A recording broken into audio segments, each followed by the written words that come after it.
নমস্কাৰ, এইটো যোৱাকালিৰে ভিডিঅ' হয়। সন্ধিয়া সময়ৰ পৰা ভিডিঅ'টো আৰম্ভ কৰিছিলোঁ। সময়ৰ অভাৱৰ কাৰণেহে ভিডিঅ'টো আপোনালোকৰ মাজলৈ আগবঢ়াই দিব পৰা নাছিলোঁ। এতিয়া সন্ধিয়া সময়তে মই এনেকৈ ৰুটি কেইটামান বনালোঁ, মানে পুৰি বনাইছিলোঁ। ৰাতিপুৱাৰে ৰুটি লাৰু কেইটামান আছিলে, সেয়াকে থৈ দিছিলোঁ, সন্ধিয়া বোলো বনাই দিম চাহৰ লগত খাবলৈ। আনফালে মই ভাতো পাতি আছোঁ। এইকেইটা এতিয়া যোনে খায় আৰু যাৰে মন যায় তেনেকৈ খাব। বনাই মেলি থৈ দিছোঁ পুৰিকেইটা। তাৰপৰা চাহও বনালোঁ। আমি তিনিওজনে খাই ল'লোঁ। মানুহজন আৰু মই মা এনেকৈ খালোঁ। ছোৱালী দুইজনীয়ে শুয়ে আছে। ডাঙৰজনী আকৌ স্কুলৰ পৰা অহা যিহেতু দেৰি হয়, তাৰপিছতে এনেকৈ ইটো কৰি থাকোঁতে ভনীয়েককো আহি কোচত লোৱা খেলা এইবোৰ থাকেই নহয়।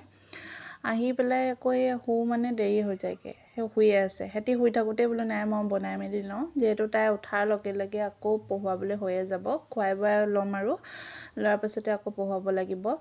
তাৰপৰা টিকলিজনী উঠাৰ লগে লগেতো মোৰ কাম কৰা অসুবিধা হৈয়ে যায়। সেইকাৰণে মানে শুই থাকোঁতেই চব কৰি ল'ব লাগিব আৰু। আজিকালি আকৌ এটা অভ্যাস কৰিছোঁ, সোনকালে ভাত খোৱাটো।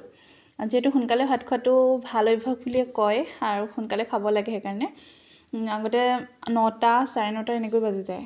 এতিয়া 8টা বজালৈ আনিছোঁ আৰু টাইমটো সলালোকে। আৰু তাতকৈ যদি সোনকালে খাব পৰা যায় সেইটোও ভালেই অভ্যাস। 7টামান বজাত খাব পৰাটো ভাল অভ্যাস বুলিয়ে কয়, কিন্তু 7টা বজাত খাব নোৱাৰোঁ। সেইকাৰণে 8টা বজাতে খাওঁ আৰু। এতিয়া মই পিঁয়াজ আৰু বিলাহী এনেকৈ কাটি ল'লোঁ। কাটি লৈ পেলাই এতিয়া এয়া ডিমৰ লগত বনাম। এই ভাজিখন কিন্তু খাই ভাল পাওঁ মই। এনেকৈ বনাই ল'ম এতিয়া। বাকীবোৰ বাৰু হৈয়ে গৈছে। বিলাহী এখন বনাবলৈ কেতিয়াবা যদি ভাত পানী বনাবলৈ এলাহো লাগে তেতিয়া মই এনেকুৱা কৰোঁ, মানে একেবাৰে পাল মাৰি থোৱা নিচিনাকেই থওঁ। এতিয়া এই যেনেকৈ বনাইছোঁ, বিলাহী আৰু ডিম সেইখন ভাজি হৈ গ'লে হৈ যাব। আনফালে মই দালি হ'বলৈ হ'ল, এয়া বনাই মেলি ৰেডি কৰিছোঁ। তাৰপিছত তৰৈতে এতিয়া মই পিঁয়াজ অকণমান কাটি দিম, নিমখ এনেকৈ তেল জলকীয়া দি পেলাই পিটিকাখন হৈ যাব। এনেকৈ ভাল লাগে খাই। তাৰপিছতে এয়া হৈ গৈছে। ডিমকেইটাও মই তাতে ভাঙি মেলি দিলোঁ।